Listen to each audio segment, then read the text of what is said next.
Hello, I'm Luke Darcy and welcome to the 2012 wash-up for the Greater Western Sydney Giants. Damien Barrett is with me. And Damo, were the Giants better than you thought, or did we roughly get what we expected from them in their first year? Pretty much the latter, Darcy. If anything, slightly better than some expectations, slightly better than my expectations. I think the percentage of 45's a worry, and observation made by the CEO, Dave Matthews, that the Sheedy-Williams combination was one of the success stories of the year. I didn't quite get that assessment, and I reckon give us a spell on that one, please, Dave. Not now that we understand that he's gone. Choco, of course, is going to be an assistant coach at Richmond. And I believe that the assistant who is appointed, the mail is that he will go and take on after Kevin Sheedy. And I reckon it is a very good list to get hold of for the Giants if you could. My season highlight, Damo, was a little glimpse into the future for the Giants when you saw Jonathan Patton and Jeremy Cameron play together. This is his first ever contest in AFL footy. Big, strong contested Mark Patton. And this young man, Cameron, I am an enormous fan, Damo. He can seriously play. If you've got two key forwards you can build your side around, pretty exciting stuff. They need to get him fit and firing, of course. In the modern game, Darcy, is it right to have guys this big being your main two men? Is that... You can be big so long as you can run and move and twist and turn. And look, Cameron's a sensational athlete. He's great at ground level. And Patton is that as well. He's an enormous man, but he actually moves beautifully. Highlight for you for the Giants? I'll take you back to round 7 when they won their first game. It was history in the making. It came against Gold Coast, which was going through a terrible patch at the time. And I think in this game, while the opposition was what it was, I think we saw the future there. Caniglio and Giles had a particularly good game on that occasion. And they didn't know the words of the song, but they all certainly got in there and had a crack at it. I reckon there were lots of highlights, Damo, and that was a great one, wasn't it? The first win, you can see the emotion there.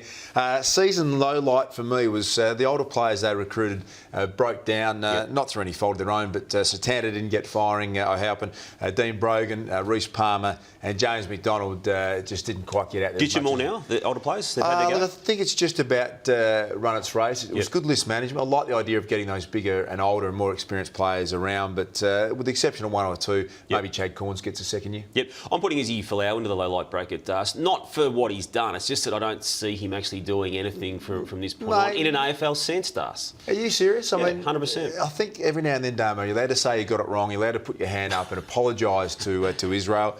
You didn't see his last game of the year where it looked absolutely fantastic. You're telling me I should apologise on what he sort of showed in round 23. Is that what you're saying? Apologise on the basis that this is a man who's taken a shot at the game, has shown enough glimpses.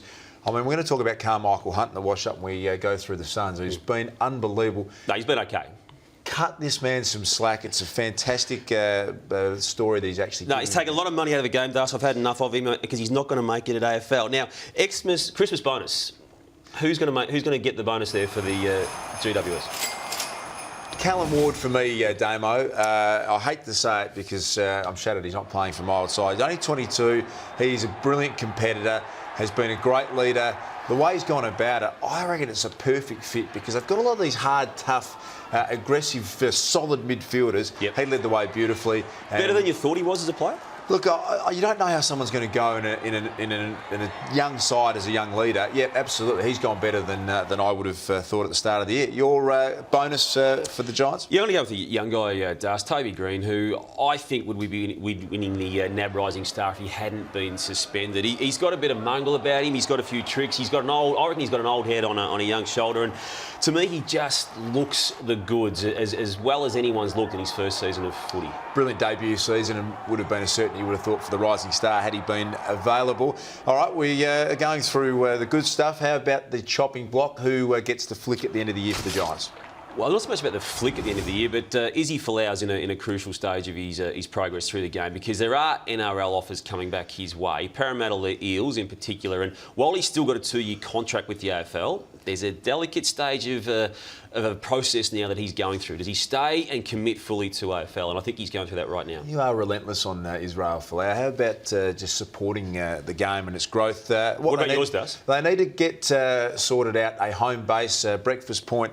Worked in the first 12 months. They went out to Blacktown. I know that they're on top of it now with Homebush but a proper training facility. If they are to compete and keep the young players there, they've got to have something that compares to the big clubs in the AFL. I know that they're onto it, but they need to sort it out sooner rather than later. All right, season one's out of the way for them, Das. They've had a chance to have a look where they're at. What do they need to do to get better? Need a bit more support for their key defenders. I like Phil Davis. I reckon he's a great inclusion as one of their selections from another club. Chad Corns helped them out in the short term, but I reckon their forward end looks really, really nice the way that's going to develop, but they need to get another good key defender to stand up, and I reckon Phil Davis needs that support. Where do they improve from your point of view? I think it's in your facet of expertise, the ruck area. I mean, Giles has really shown a lot, but to me, I reckon they should go all out at getting someone like a Warnock. Now, I know Warnock's been signed up for 3 years at Carlton, but that doesn't mean he can't be traded. He wasn't actually able to make their team at one stage, even when he was fit, before he got injured again and was out for the year. But I'd be going for someone like him, Das, or at least an experienced body to help Giles out in that key area.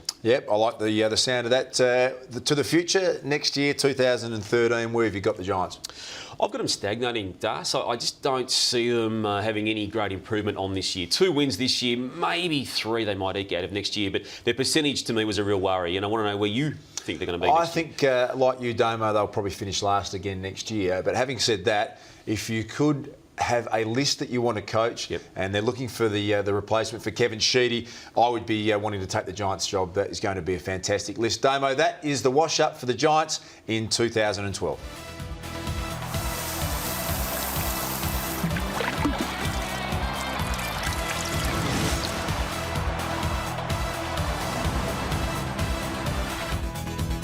Time for the 2012 wash-up on the Gold Coast Suns. Damien Barrett is with me. And did the Suns improve this year, Damo, or do you think they went backwards on their first up year? I'd argue backwards, Das. It was a horror for them for much of the first half of the season. They did win 3 out of their last 8, and in the process actually ended the career of a coach. But to me, it was a slight fail on what they did, I reckon. I saw some improvement. I think they, towards the second half of the year, started to get games in, and it's about the 80-game mark that you'll know whether or not this list is going to be as good as we think. I think they will. This season highlight for the Suns is just about my highlight for the entire AFL season. Carmichael Hunt, a goal after the siren. Here it is, 8 seconds left. Brandon Matera centres the footy in the right spot at the right time.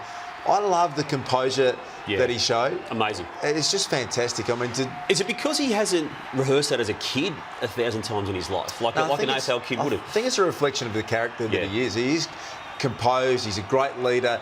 He's done everything possibly right that you could. He's embraced all the young players at the Suns. So to kick a goal after the siren, I reckon is just about the highlight of the year in any form of AFL this year. My highlight came around 22. It certainly wasn't Brett Ratton's highlight, but it was the Gold Coast Suns highlight when they had, I reckon, the boiler of the year, Dust.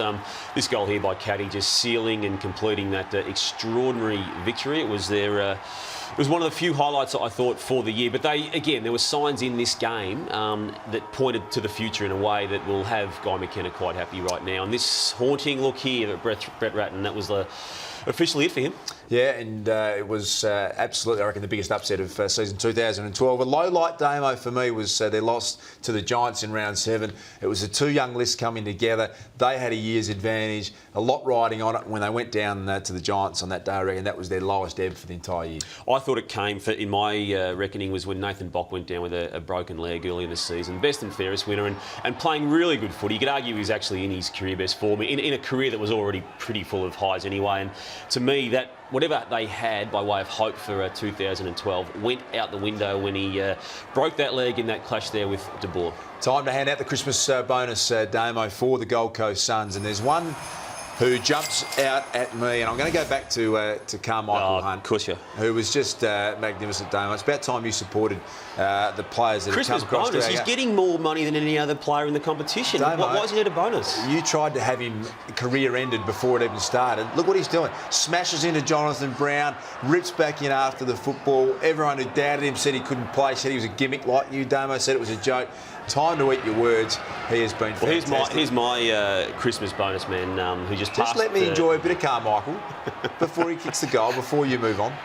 Well, I'm going to move on because I'm going to give it to a man who does deserve it, Das, even though he's also on good money, is Gary Ablett, because he has taken, somehow, his game in the 2 years he's been at the Gold Coast Suns to an entirely new level. And just answer this, did you reckon he was going to be a better player at Gold Coast than what you'd seen at Geelong when he first went there? No, and I couldn't be more happy for him to take the money. I reckon everyone was lining up to just say, mate, you've cashed in. If you don't deliver 100%, we're going to absolutely nail you. Sensational. Hard to argue with Gary Ablett.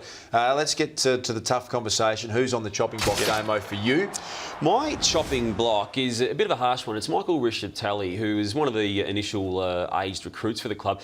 Just looks as though he's lacking desire. Look, he certainly had injuries this year, but just to me didn't give them what they wanted to get out of him, given he was one of their relatively expensive age recruits from 2 years ago. Yeah, I'm a little bit with you, and I'm going to focus on Jared Brennan, who's now 28. He was picked 3 back in the 2002 draft, played 119 games for Brisbane, hasn't fired, hasn't shown any leadership, disinterested. He's a gimmick. He doesn't really... a gimmick? Well, he just plays... It's party trick time. It's not playing within the confines of the team. And, you know, Richard-Talley, maybe hasn't turned out the way, but at least you know that the effort's there, the intensity's there. He does the 1% things. Brennan, you look at and think, what are you doing out there at times? And at that age and that stage, maybe his time might be up at the Suns. Where do they improve, Damo, next year? Well, to me, they've actually just got to maintain what they've got. And I suppose I'm referring particularly here to Josh Caddy. We know that he nearly went home last year when Essendon made a very big pitch for him. They are going to do the same again, the Bombers, but they've got to keep him, Das. I reckon he showed a lot, particularly in the real latter parts of this season, to think that real star. Is he on the move? Just quickly, Caddy? He's contemplating it, Das, yeah, but he is more settled, far more settled now on the Gold Coast than he was this time last year. Good sort of environment around him at the moment. The club's very hopeful of keeping him, but he will still have a decision to make. Key forward is an issue for them. Sam Day I really like. He's going to take time and give him at least 3 or 4 more years.